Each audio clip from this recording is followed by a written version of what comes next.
So intermolecular hydrogen bonding. The word itself, inter means within with two molecules. Intra within the same molecule. We have already done. ठीक. Intermolecule में the first type is dispersion forces और London forces. ये देखो बेटे, ये forces हमें ये explain करते हैं कि हाइड्रोजन नियॉन जैसी गैसेस क्यों लिक्विफाई हो जाती हैं, हालांकि उसमें कोई भी फोर्सेस नहीं है, उनमें ना डाइपोल डाइपोल है। जैसे कि अगर मैं नियॉन देखूं तो नियॉन नियॉन अलग अलग एटम है, Na2 तो सुना ही नहीं हमने कभी, ना ये कोवलेंट बॉन्ड बनाता है ना ये आयनिक बॉन्ड बनाता है, फिर भी ये पास क्यों आ जाते हैं और ल्यूकोफाई क्यों हो जाते हैं?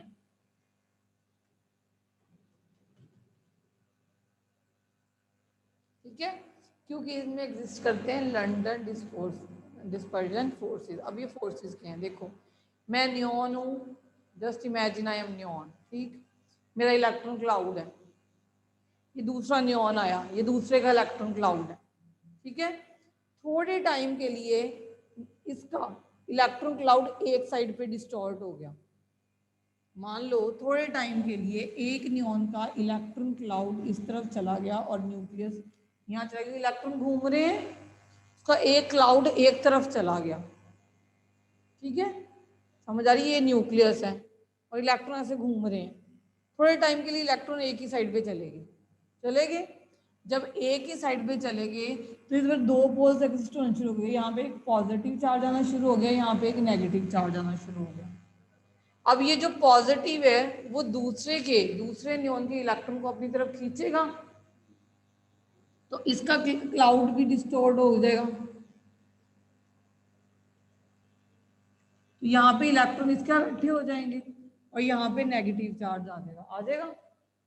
अगर एक में पॉजिटिव नेगेटिव आया अचानक से तो दूसरे में पॉजिटिव नेगेटिव आने की प्रोबेबिलिटी बढ़ जाएगी, तो इससे दोनों की इंटरेक्शन बढ़ जाएगी। These are called as London dispersion forces. Next dipole dipole forces वो होते हैं जिनमें डाइपोल इंटरेक्शन होते हैं, जैसे कि HCl। अब HCl क्या है, एक पोलर मॉलिक्यूल है, ये पॉजिटिव है ये नेगेटिव है, ठीक है, ये पोलैरिटी है ना, क्योंकि इलेक्ट्रोनेगेटिविटी डिफरेंस है ना, क्लोरीन ज्यादा खींच रहा है हाइड्रोजन से, तो ये और ये इन दोनों में जो फोर्सेस एग्जिस्ट करते हैं इन दोनों मॉलिक्यूल में वो डाइपोल डाइपोल है, एक डाइपोल दूसरे डाइपोल की इंटरेक्शन में पड़ी है, समझ आ गई?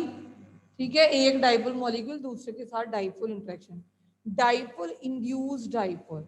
मान लो कि एक डाइपोल मॉलिक्यूल है, मान लो हमारे पास HCl है, अब आपने ऐसे मॉलिक्यूल में डाल दिया इसको कि जिसमें डाइपोल है ही नहीं, it is a non polar. For example like I am taking iodine, ठीक है, आयोडीन। अब आयोडीन इसके पास गई, वो कहता है मेरे यहाँ पे इलेक्ट्रॉन छाए हुए हैं, तो अपने इलेक्ट्रॉन दूर लेके जाओ, तो इस वाली आयोडीन के इलेक्ट्रॉन इस तरफ चले गए, तो इसके ऊपर यहाँ पे पॉजिटिव चार्ज आ गया, यहाँ पे नेगेटिव चार्ज आ गया, तो एक डाइपोल ने दूसरे नॉन पोलर में क्या किया, जो पोलैरिटी इंड्यूस करवाई, खुद वो नॉन पोलर थी दूसरी, ठीक है, मगर बेटे देखो नॉन पोलैरिटी, इसलिए मैं फिर कह रही हूँ ये जो लाइनें बनाते हैं हम अपनी कन्वीनियंस के लिए बनाते हैं, क्वांटम हमें बता चुकी है there is an electron cloud, ठीक, जब एक इलेक्ट्रॉन क्लाउड के पास दूसरा इलेक्ट्रॉन क्लाउड जाता है तो वो उसको रिपेल करता है, समझ आ रही है? जब वो रिपेल होगा तो ऐसे इलेक्ट्रॉन क्लाउड दूर चला जाएगा, तो उसका जो न्यूक्लियस है वो बेयर हो जाएगा, न्यूक्लियस उसकी इन्फ्लुएंस में आ जाएगा, तो उसके ऊपर पॉजिटिव चार्ज आना शुरू हो जाएगा, तो एक डाइपोल ने एक नॉन पोलर मॉलिक्यूल में क्या करवाई, डाइपोल इंड्यूस करवाई, ठीक है, समझ आ गई? थर्ड जो लास्ट टाइप है that is hydrogen bond, which is very very important. Hydrogen bond अगर देखा जाए तो 3 टाइप के मॉलिक्यूल्स में एग्जिस्ट करता है, मैंने this I have done lot many time, ammonia, water and HF, ठीक है, ये तीनों अपने अपने ग्रुप में इतने को इलेक्ट्रोनेगेटिव हैं, 15, 16 एंड 17 ग्रुप के फर्स्ट एलिमेंट की हाइड्राइड्स बोला जाता है इनको। ये इतने को इलेक्ट्रोनेगेटिव है कि छोटे से हाइड्रोजन से इलेक्ट्रॉन खींच लेते हैं, जैसे HCl भी खींच रहा है, एक H दूसरे Cl के साथ बॉन्ड बना रहा है, मगर वो इतना नहीं खींच पाता है, इसलिए उसको कहते हैं डाइपोल डाइपोल इंटरेक्शन, क्योंकि इसमें इतना स्ट्रॉन्ग बॉन्ड बना लेते हैं ये हाइड्रोजन के साथ। जैसे HF है, अगली H फ्लोरीन अपने हाइड्रोजन के साथ इतना को स्ट्रॉन्ग बॉन्ड बना लेते हैं, इसे हम हाइड्रोजन बॉन्ड कहना शुरू कर देते हैं। मतलब वो इतना कुछ ज्यादा स्ट्रॉन्ग बना लेते हैं कि अपने ग्रुप में, देखो melting and boiling point criteria होता है साइज का। हमें पता है कि अगर हम डाउन द ग्रुप जाए ना, नाइट्रोजन से फॉस्फोरस आर्सेनिक वगैरह, तो साइज बढ़ता जाता है, बढ़ता ही जाता है, down the group atomic radius बढ़ता जाता है। तो आप सोचो, आप बटर का छोटा पीस है, बटर का बड़ा पीस है, मेल्ट किसको लेट करोगे? बड़े पीस को टाइम लगेगा कि नहीं लगेगा? तो उसका मेल्टिंग पॉइंट ज़्यादा होगा, तो down the group melting point हमेशा बढ़ता है, पर ये एक्सेप्शन होती है अपने अपने ग्रुप में 3। क्यों? क्योंकि इनका चाहे साइज छोटा है, इनमें हाइड्रोजन बॉन्डिंग होने के कारण हमें ज़्यादा एनर्जी देनी पड़ती है इनको तोड़ने के लिए। ठीक है, तो अपने ग्रुप में इनका exceptionally high melting point, boiling point होता है। जैसे आपसे क्वेश्चन पूछता है कि वाटर लिक्विड क्यों है, H2S गैस, क्योंकि वाटर में हाइड्रोजन बॉन्डिंग है, H2S में नहीं। ठीक है, इसलिए इसका जब ये बहुत इतने पास पास आ जाते हैं कि गैसियस से लिक्विड स्टेट में चला जाता है। नहीं है बेटे, सल्फर इतनी इलेक्ट्रोनेगेटिव नहीं है। अब आ गया नेक्स्ट, लिखा है बेटे thermal energy, intermolecular force of attraction. ठीक है, अब किसी चीज का सॉलिड, लिक्विड या गैसेस स्टेज में एग्जिस्ट करना, वो दो चीजों पे डिपेंड करता है कि उनमें एनर्जी कितनी है या उनमें अट्रैक्शन।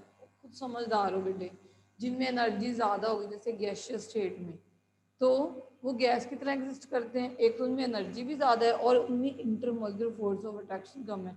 जैसे कि हमने यही बात की, वाटर में जो हाइड्रोजन बॉन्डिंग होने के कारण ये लिक्विड बन जाता था, और H2S गैस क्यों है? क्योंकि इसमें इंटरमोलिकुलर हाइड्रोजन बॉन्डिंग है ही नहीं, इसकी मॉलिकुलर बॉन्डिंग वीक है। जितनी वीक होगी उतनी वो सॉलिड लिक्विड गैसियस स्टेट तरफ जाती जाएगी, जितनी स्ट्रांग होती जाएगी वो सॉलिड स्टेट की तरफ आती जाएगी। आज वो गैसियस स्टेट पे, gaseous state is govern by certain laws, gas laws. First is Boyle's law. So coming on the Boyle's law, फटाफट कवर करना बेटे हमने। At constant temperature, pressure is inverse proportion to volume. खुद आप देखो, मैंने temperature constant, ये laws these are for the gaseous state only, not dealing with the liquid, you're not dealing with the solid state. These are only the gas laws. Now imagine a gas, temperature constant रखा, temperature constant रखा, आपने ऊपर से pressure लगाया, volume क्या होगा? By increasing pressure volume decreases, तो by increasing pressure volume decreases, this is inversely proportional. तो टेम्परेचर शुड बी कांस्टेंट। अगर टेम्परेचर इंक्रीज कर दोगे तब आपको प्रेशर ज़्यादा अप्लाई करना पड़ेगा, क्योंकि उनमें काइनेटिक एनर्जी आ जाएगी, आ जाएगी कि नहीं आ जाएगी? तो इमेजिन कर लिया करो, लॉ अपने आप एप्लीकेबल हो जाते हैं। ठीक है, तो अगर हम यहाँ पे एक के कांस्टेंट लेके आए तो हम बोलेंगे P V is equal to constant. तो कांस्टेंट का मतलब है, अगर मान लो इनिशियल स्टेट P1 V1 है तो फाइनल स्टेट P2 V2 के इक्वल है। मतलब अगर इसको इमेजिन करो कि अगर मैंने प्रेशर पहले P1 10 था, ठीक है, V1 क्या था? वॉल्यूम था। अगर मैंने प्रेशर इंक्रीज कर लिया, वॉल्यूम भी उतना डिक्रीज हो गया, तो दोनों की जब मल्टीप्लाई करते हैं वो इक्वल आ जाता है। समझ आ रही है? एक टर्म बढ़ती है, एक टर्म कम होती है, तो मल्टीप्लाई करोगे तो इक्वल आ जाती है। तो हम कहते हैं P1 V1 is equal to P2 V2। अब see the graphs given, graph दिखा रहे हैं, देखो जैसे जैसे प्रेशर इंक्रीज करते जा रहे हैं वॉल्यूम डिक्रीज करता जा रहा है। दिख रहा है आपको? या मैं बोलूँ वॉल्यूम इंक्रीज हो रहा है?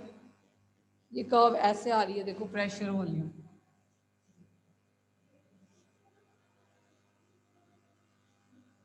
आ रही है। This is volume, this is P. ये देखो ये प्रेशर इतना है, इसको समझो ऐसे, ये प्रेशर इतना है तो वॉल्यूम कितना है? बहुत थोड़ा। प्रेशर हमने थोड़ा कर दिया, प्रेशर अब इतना कर दिया, वॉल्यूम कितना पहुंच गया? ये अगर वॉल्यूम इतना है तो प्रेशर कितना है? अगर वॉल्यूम इतना है तो प्रेशर कितना है? अगर प्रेशर इतना है तो वॉल्यूम कितना है? प्रेशर इतना ज्यादा कर रहे हो तो वॉल्यूम इतना सा लग गया।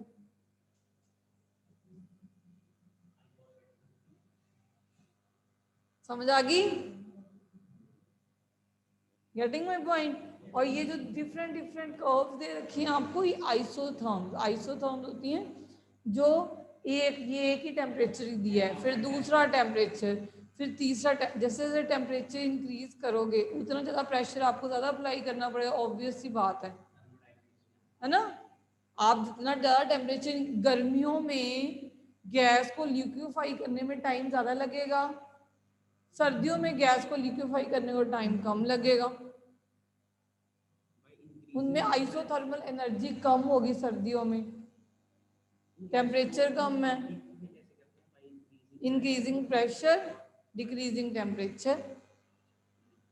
हाँ, अगर टेम्परेचर ज्यादा होगा ऑब्वियसली आपको प्रेशर ज्यादा नहीं लगाना पड़ेगा, मॉलिक्यूल दूर दूर है तो कर्व देखो ऊपर ऊपर जा रही हैं, देखो 200 400 800, देखो समझ आ गई? This is called Boyle's law. अब very important, by definition density is related to mass the volume v। अब देखो हमें पता है density is equal to mass per unit volume, density is equal to mass per unit volume. अगर हम volume इधर लें तो मास अपॉन डेंसिटी, इधर इसकी वैल्यू पुट करो तो अब क्या बनेगा? P is equal to k 1 into D upon M, inverse कर दोगे, देखो ये बन गया। देखो अब D क्या हो जाएगा? D क्या हो जाएगा? D क्या हो जाएगा? P के साथ मल्टीप्लाई कर दोगे, पर M भी कांस्टेंट है, K भी कांस्टेंट है। M किसी चीज का मास तो कांस्टेंट है, तो हम बोलेंगे D is directly proportional to pressure. अब आप खुद बताओ, हाई एल्टीट्यूड पे प्रेशर कम नहीं होता, तो density of a gas is less. ये अप्लाई कर दिया हमने बॉयल्स लॉ। समझ आई? अगर ये भी कांस्टेंट है, ये भी कांस्टेंट है, constant divided by constant is again a constant, तो P is directly proportional to D। Means जैसे जैसे आप प्रेशर इंक्रीज करते, ऑब्वियस सी बात है बेटे, जैसे जैसे आप प्रेशर इंक्रीज करोगे डेंसिटी क्या होगी? इंक्रीज होगी, गाढ़ा बनाएगा, पास आएंगे, वॉल्यूम डिक्रीज मास इंक्रीज।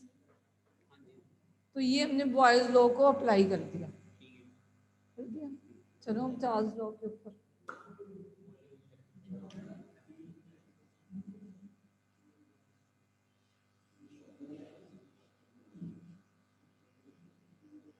अब आ जाओ, देखिए चार्ल्स लॉ। चार्ल्स लॉ पे हमने प्रेशर कांस्टेंट रखना है,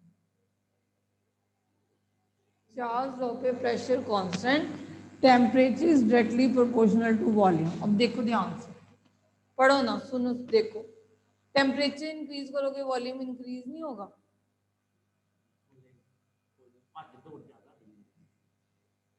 थर्मल एनर्जी बढ़ेगी, ठीक है। प्रेशर आपने इतना प्रेशर कांस्टेंट रखा, प्रेशर को नहीं चेंज किया, टेम्परेचर इंक्रीज किया, वॉल्यूम ज्यादा बढ़ गया। टेम्परेचर कम करोगे वो मॉलिक्यूल पास पास आने शुरू हो जाएंगे, दैट इज द चार्ज, ठीक है। और ये ऐसे ऐसे ड्राइव होते हैं। This is we T V not plus 273, free time में समझाऊंगी,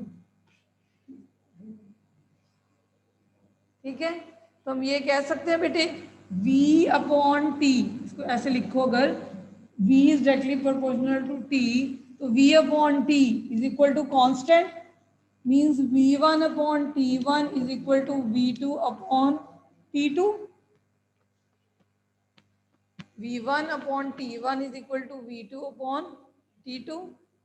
अभी आपको बोला जाता है कि at -273 degree Celsius Kelvin, the gas ceases to exist. That 0 degree Celsius पे गैस ceases to exist, क्योंकि -273 में जो गैस है वो किस में चेंज होती है?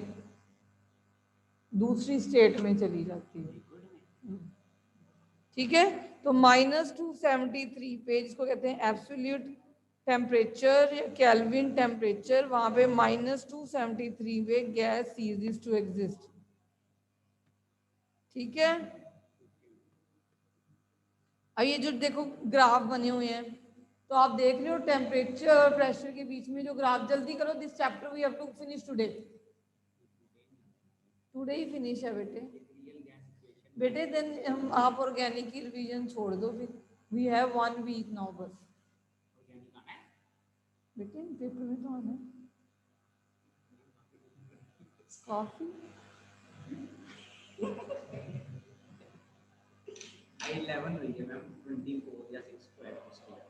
तो उसके पहले अब क्लासेस लगेंगे बेटे, 22 को प्रैक्टिकल है बेटे, 22 को प्रैक्टिकल है आपके, फर्स्ट पेपर है, 21 को आप स्कूल में नहीं होगे, and today is 11th already. और अगर इस चैप्टर को हमने 3 दिन लगा लिया ना, तो ऑर्गेनिक के लिए तो हमें मंथ चाहिए,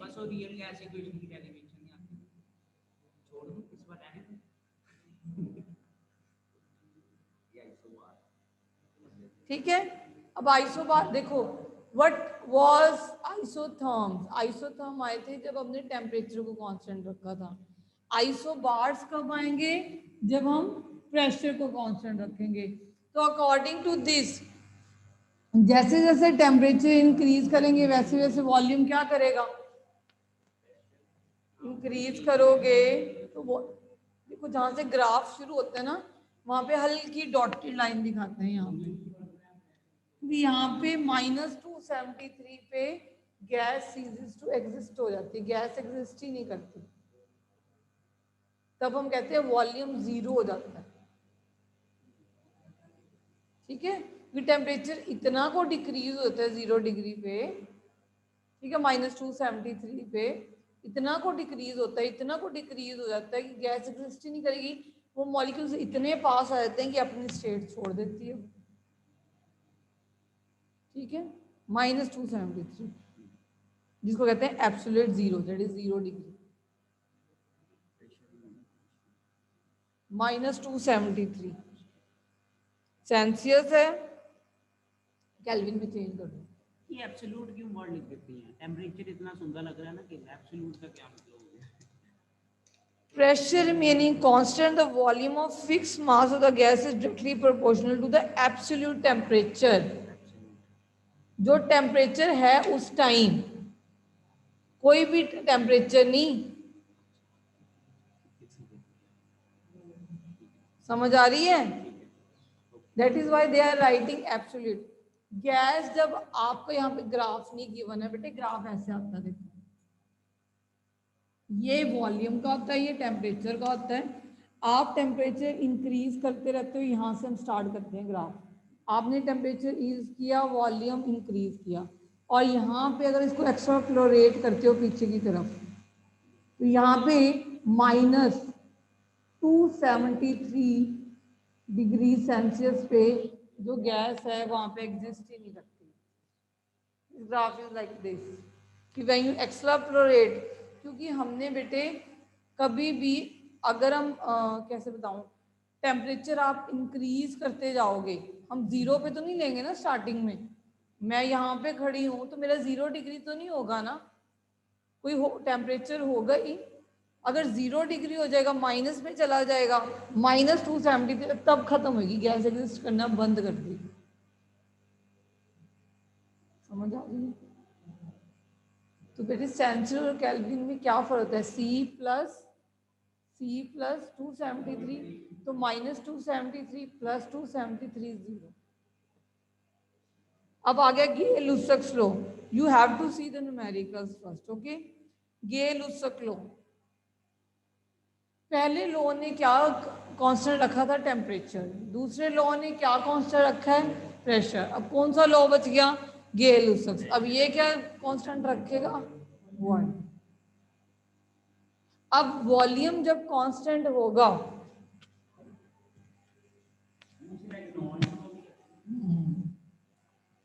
वॉल्यूम जब कांस्टेंट होगा तो क्या होगा? Temperature is directly proportional to pressure. अब आप खुद सोचो, ये गैस रखी है मैंने यहाँ पे, अगर इसका मैं टेम्परेचर इंक्रीज कर दूं तो प्रेशर इंक्रीज नहीं होएगा? अच्छा, वॉल्स पे प्रेशर नहीं लगाएगी गैस? कुछ भी हो सकता है, हो जाना है। मैंने क्या किया, मैंने एक बॉक्स में गैस रख दी, वॉल्यूम कांस्टेंट कर दिया, कर दिया। अब मैंने टेम्परेचर इंक्रीज कर दिया तो प्रेशर क्या आएगा? एप्लीकेबल हो गया लो। चले आगे, चलो आगे फिर। आइसोकोर कांस्टेंट वॉल्यूम, जो कांस्टेंट वॉल्यूम रखोगे तो जैसे जैसे प्रेशर इंक्रीज करोगे वैसे, जैसे टेम्परेचर इंक्रीज करोगे वैसे वैसे प्रेशर भी इंक्रीज करता रहेगा। Okay, now next law is Avogadro's law. Equal, at equal temperature pressure सारा कुछ।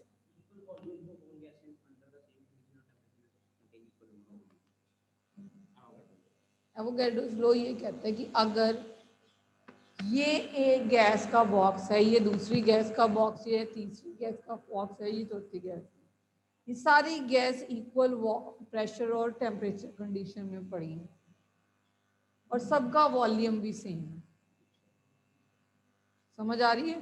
तो सब में नंबर ऑफ मोल्स भी सेम है। ये मैंने हाइड्रोजन रख दी, यहाँ पे मैंने हीलियम रख दी, यहाँ पे मैंने क्लोरीन रख दी, यहाँ पे मैंने नियॉन रख दी, सबको मैंने प्रेशर और टेम्परेचर कंडीशन एक जैसी दे दी, सबका मैंने वॉल्यूम भी सेम कर दिया, तो सब की गैसेस में नंबर ऑफ मोल्स भी सेम है। पढ़ो definition. Equal volume of all the gases under the same condition of temperature and pressure contain equal number of molecules.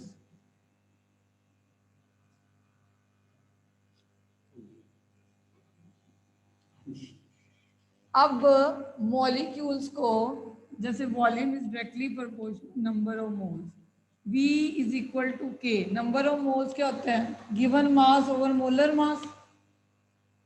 देखो, given mass over molar mass यहाँ पे है कि नहीं है? अब हमने डेंसिटी में रिलेशनशिप बनाना है, ये इधर ले जाओ M, ये K, ये V इधर ले आओ। M/V की मास ओवर वॉल्यूम डेंसिटी नहीं होती, मास ओवर वॉल्यूम डेंसिटी नहीं होती, तो मोलर मास और डेंसिटी में रिलेशनशिप नहीं आ गया?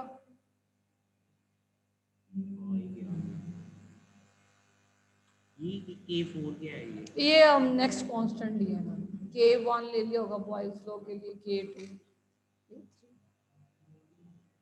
समझ आ गई? एंड ये रिलेशनशिप बहुत इंपॉर्टेंट होती है। एक हमने किया डेंसिटी और प्रेशर में रिलेशनशिप, एक हमने की डेंसिटी और मोलर मास में रिलेशनशिप। डेंसिटी और प्रेशर में रिलेशनशिप किससे आई? बॉयज लॉ से। ठीक, डेंसिटी और मोलर मास में रिलेशनशिप किससे आई? एवोगैड्रोस लॉ से।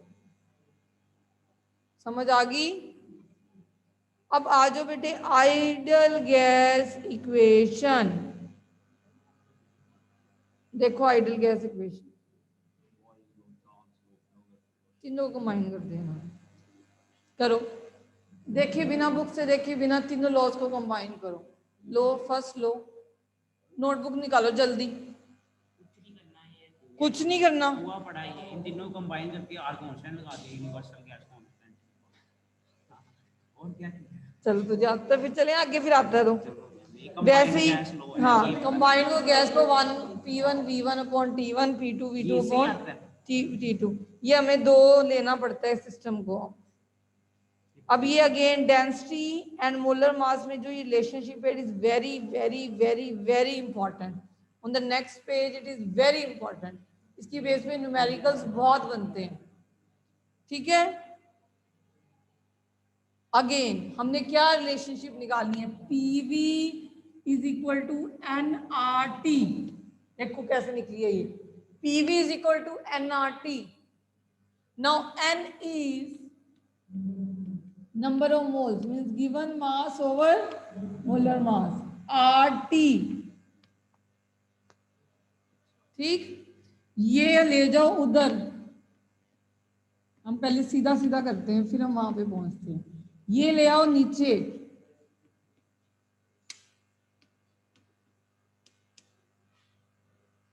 ये क्या बन गई?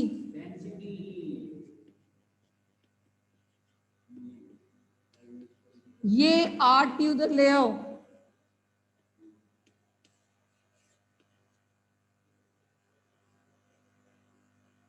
या एम निकालना तो अकेला एम लिख लो, इसके ऊपर न्यूमेरिकल आता है पेपर में।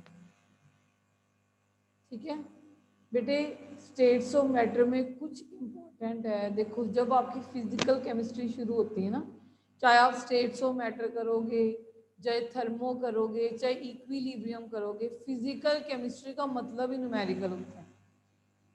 अगर आप आपकी एनसीईआरटी की बैक एक्सरसाइज उठाओगे ना, आपको न्यूमेरिकल ही नजर आएंगे इन चैप्टर्स में से। इनका मतलब ही न्यूमेरिकल होता है, दूसरी बात ही नहीं होती। तो कल आपने एनसीईआरटी के न्यूमेरिकल लगते हैं इस इक्वेशन से। न्यूमेरिकल बनेंगे P1 V1 upon T1 is equal to P2 V2 upon T2 से। न्यूमेरिकल बनेंगे PV is equal to NRT से। न्यूमेरिकल बनेंगे किसी भी लॉ से। आपने ये देखना होता है कि मैं कौन सा न्यूमेरिकल कहाँ पे अप्लाई करूँ, कौन सी इक्वेशन अप्लाई होनी है। और न्यूमेरिकल की हमेशा स्टेप मार्किंग होती है। अगर आपने फॉर्मूला लिख दिया तब भी आपको मार्क्स मिलते हैं, वैल्यूज लिखते हो तब भी आपको मार्क्स मिलते हैं। सबसे पहले जब एग्जाम में अगर आपके पास कैलकुलेशन का टाइम नहीं है, because they are consuming much time, तो सब कुछ लिख देते हैं पहले, फिर बाकी पेपर कंप्लीट करते हैं, फिर लास्ट में कैलकुलेशन करना शुरू करते हैं। उसका मार्क्स कटेंगे तो हाफ मार्क्स कटेगा। अगर कैलकुलेशन पूरी ना आई हो, अगर आपने वैल्यू सब कुछ लिखी है, फॉर्मूला लिखा है, तो मुश्किल से हाफ मार्क्स कटते हैं। अच्छा, आपने हमें हमारे मूड सही कर लेने हैं। साथ में यूनिट्स लिखे हुए आपने, फॉर्मूला लिखा ऊपर वैल्यूज को भी। हाँ, तो हमेशा न्यूमेरिकल की स्टेप, और न्यूमेरिक स्टेट्स ऑफ मैटर में अभी देखो कुछ नहीं है। अगर ध्यान से देखो कुछ नहीं है। आपने बॉयज लॉ जिसमें हमने टेम्परेचर कांस्टेंट रखना है, तो pressure is inversely proportional to volume. Then Charles law जिसमें प्रेशर कांस्टेंट रखना है, then volume is directly proportional to temperature, means V1 upon T1 is equal to V2 upon T2। ये use हो जाता है न्यूमेरिकल में, V1 upon T1 is equal to V2 upon T2।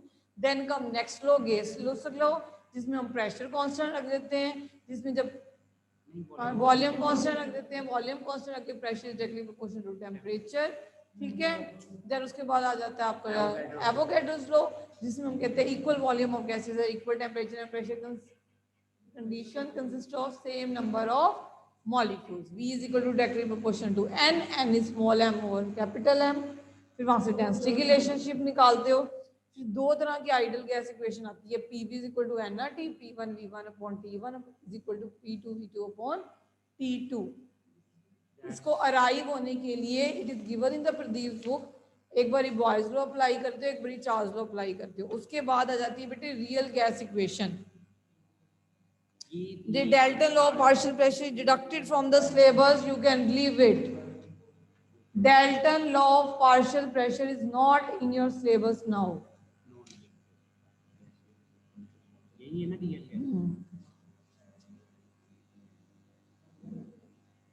अब आ जाओ बेटे behaviour of the real gas deviation from the ideal gas. तो आइडियल गैस होती है PV is equal to nRT. अगर PV divided by nRT value 1 आ जाए तो Z इज इक्वल टू 1 आ जाए तो ये आइडियली बिहेव करती है. आइडियल गैस क्या इक्वेशन? आइडियल गैस क्या होती है? जिसकी डेल्टा मिक्सिंग जीरो होनी चाहिए, डेल्टा V मिक्सिंग जीरो होनी चाहिए. अब ये डेल्टा मिक्सिंग क्या है? मान लो कि मैंने दो गैसेस ली A और B. ठीक है, A ये 10 ml ली, ये भी 10 ml ली. दोनों को मिक्स किया, आंसर 20 ml आना चाहिए. आना चाहिए, पर सबका 20 ml नहीं होता. कईयों का 25 हो जाएगा, कईयों का 15 हो जाएगा, कईयों का 16 हो जाएगा. क्यों? क्योंकि जो गैसेस हैं जब हम मिक्स करते हैं तो उनमें इंट्रैक्शन हो सकते हैं या प्रीवियस वाली इंट्रैक्शन टूट सकती है. वो रियल गैसेस होती हैं. आइडल कोई बच्चा सुना आज तक? आज्ञाकारी टीचर का आइडल होते ही नहीं है. हम कहते हैं आइडल बच्चा वो जो टीचर का सुने, ऐसे बिहेव करे. नहीं, रियल बच्चे होते हैं. रियल रियल ये चीज है. आइडल मीन्स ये होनी चाहिए कि हमने 10 ml मिक्स किया तो 20 ml होना चाहिए. पर आइडियल चीज नहीं होती, रियल चीज होती है. रियल ये जो लॉज बने थे, ये जो हमने बॉयज लॉ, चार्ल्स लॉ, ये सब लॉज बनाए थे, ये आइडियल गैसेस के लिए बनाए थे. PV is equal to nRT ideal gas के लिए आए थे. अगर गैस को हम सोचें कि प्रेशर इंक्रीज करें तो ये हो जाए, वो आइडियली होता है, वो थिंकिंग में ही होता है. तो फिर हम रियल पे पहुंचेंगे ना. अब हम रियल गैस की तरफ पहुंचेंगे. रियल गैस आइडियल वो होती है जब दो गैसेस को मिक्स करो, delta V mixing will be zero. ये कभी नहीं होगा. या तो उनमें पोलर इंट्रैक्शन हो जाएंगी या प्रीवियस वाली इंट्रैक्शन टूट जाएंगी, या डेल्टा H मतलब change in enthalpy should be zero.